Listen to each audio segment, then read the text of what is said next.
So where we're going to pick off from Friday is this here, adding and subtracting radicals. Now, addition, subtraction with radicals, we can add or subtract radicals as long as the root and what's inside the radical are the same. So if we have square roots and what's inside are the same, then we can add or we can subtract.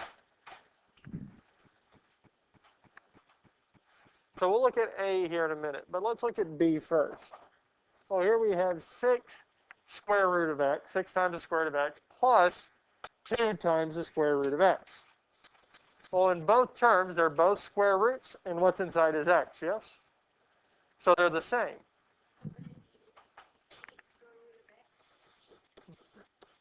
So we can add the numbers, because what it's saying is, here I have 6 square roots of x.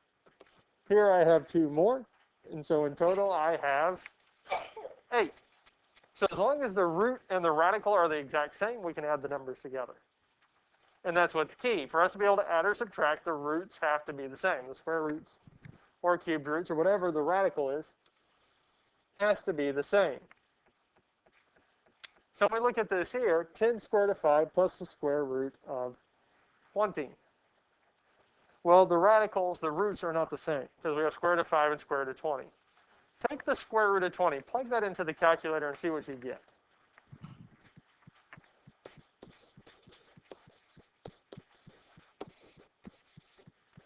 Well, we can reduce the square root of 20 down to 2 square root of 5.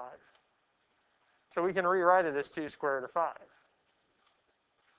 Well, now they have the same radicals, don't they? Square root of 5 and square root of 5. So we can add them together. And 10 plus 2 is? And we have the square root of 5. Try typing 10 square root of 5 plus the square root of 20 in the calculator. See what it tells you.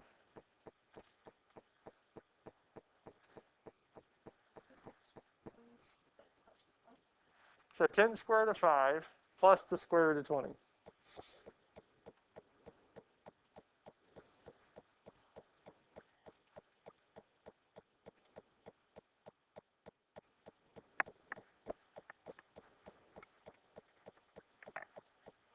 So try typing this in here. 10 square root of 5 plus the square root of 20 and see what it gives you. It gave us the same thing, didn't it? Yeah, because the calculator can do some of these here, and it works out it can do this one here. 10 square root of 5 plus square root of 20 is 12 square root of 5. Now, if the calculator didn't do that, we would have to go through and simplify the radicals to get it to work out.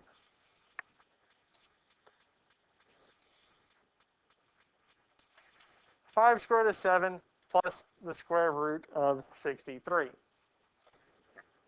Now, we can do this in the calculator, but I'm going to kind of show you how we do this by hand, if we're going to solve this by hand. Well, I know that if I want to be able to add them, the roots have to be the what? The same, yes? Because I would need the square root of 7 in both. Because if I have the square root of 7 in both, then we can add them together. Now, 5 square root of 7 is not going to change. Plus. What number times 7 is 63? Or what's 63 divided by 7?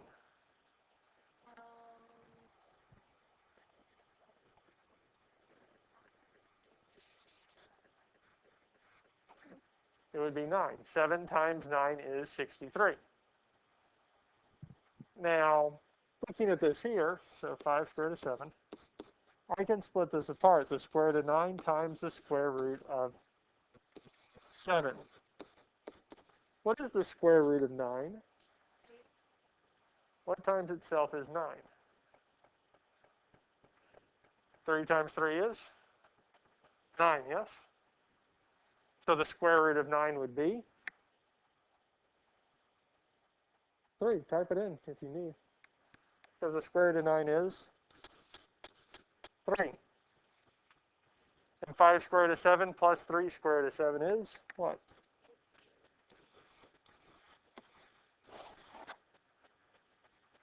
So if we had to do it by hand, we have to simplify the square root of 3 down. square root of 63 down. We need it in simplest radical form, and it turns out its simplest radical form is 8 square root of 7. Or not 8 square root of 7, it would be 3 square root of 7.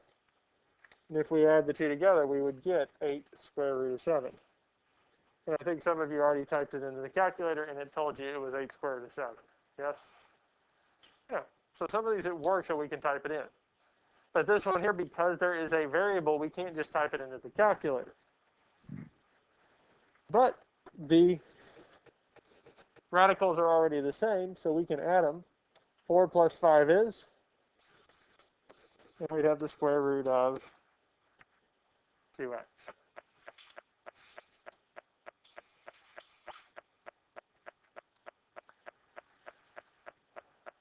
Multiplying radicals.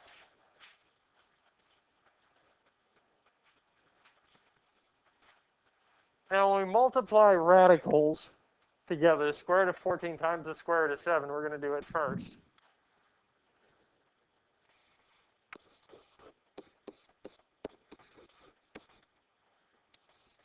What we're going to do is we can multiply what's inside because the radicals are the same. Because they're both square roots, we can do this here.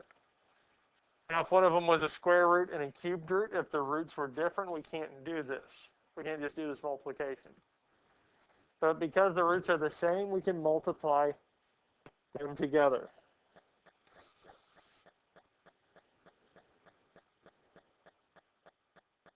Now, there's different ways we can go about looking at this because we can multiply them together and stick it into the calculator and simplify it that way. What two numbers times each other give me 14? 2 times what is 7 is 14, and we have another 7. Now this here we're dealing with square roots. We're looking for numbers times themselves, yes? Well, what do I have 2 of? We have 2 7s. So we know that we can pull a 7 out, yes? So I can pull this 7 out, which leaves me with the square root of 2. So the square root of 14 times the square root of 7 is 7 square root of 2. And I think some of you already tried plugging it into the calculator. Plugging in the square root of 14 times the square root of 7 in the calculator. See what you get.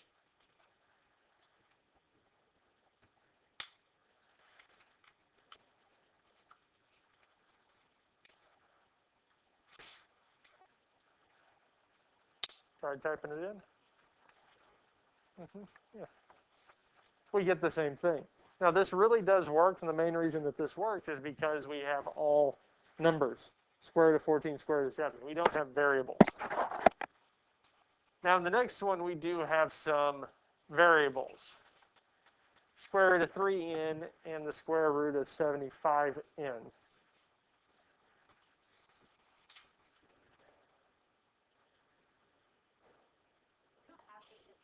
Yeah, no, I pulled that out. I pulled some of these out. Square root of 6 times the square root of 3. Just plug it in. Because if it's all numbers, the first thing I would try to do is plug it into the calculator. See if that helps. See if the calculator would be helpful. 3 square root of 2. Well, the way that we can look at this is just like the last one, 3 times 6. Well, 6 is 2 times 3, and we have the times 3. And really what this is saying is that we have 3 squared times 2. These would cancel, leaving us with 3 square root of 2. And we get the same thing here. It's just manipulating these equations so that we can pull out these radicals. We can simplify them where we have them.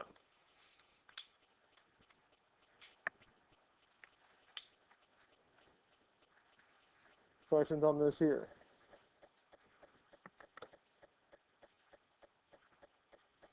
Dividing 3 square root of 10 divided by 12 square root of 30. So we want to simplify this here. One thing we can do is we can try plugging it into the calculator and seeing what we get.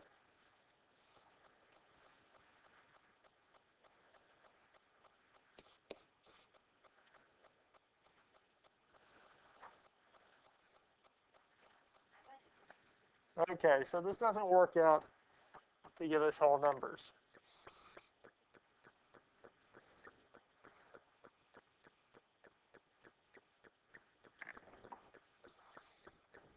Now, whenever we divide these, or dividing anything,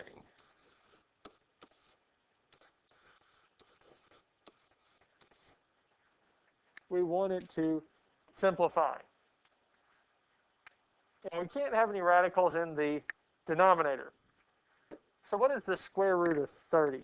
Or is it something we can take the square root of? I have a feeling it just gave you back the square root of 30. So that means we can't take the square root of it. But we do need to simplify it. So what we're going to do to get the square root of 30 out of the denominator is we're going to multiply the top and bottom. We're going to multiply the whole thing by 1. Well, not just 1, because that wouldn't do anything, but a special 1.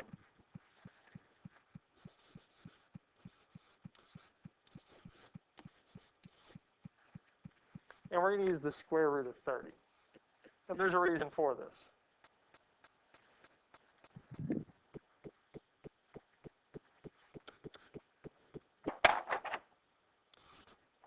So we won't use the 12 quite yet. But what is the square root of 30 times the square root of 30? What is that?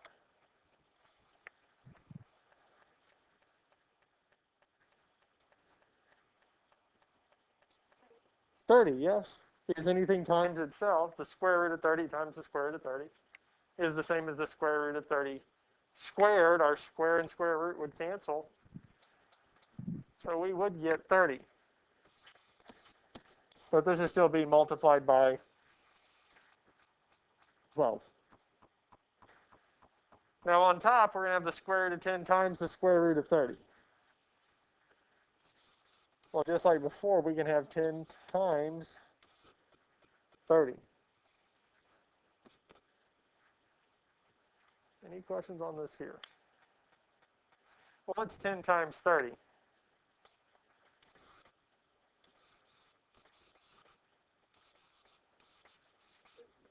300.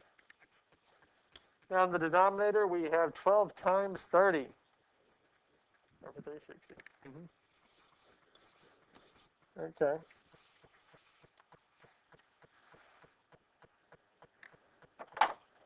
So this is what we have so far. Now we just need to make sure nothing simplifies down further.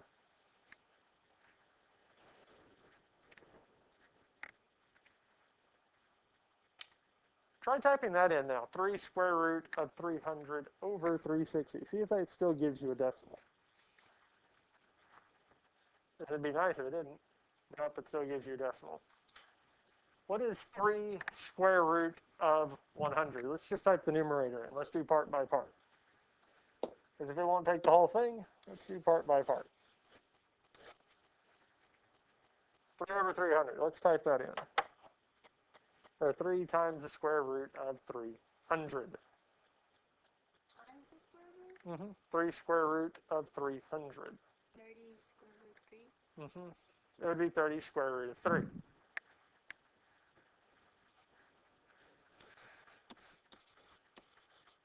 And this is over 360.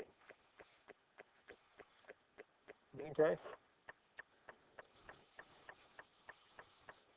Now the last thing we need to ask ourselves before we say we're done is 30 over 360. Will that reduce? Probably, yes, because they do have some 3's and some 0's. So we can do 30 over 360 to see if that reduces. So again, we're kind of doing it as parts. 1 over 12, yes?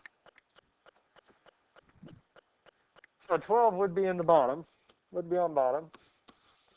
Now what's left on top? 1 square root of 3, or just the square root of 3. Questions on this here? We can kind of see how this works. So sometimes, even though the calculator won't do it, we can do bit by bit and get there.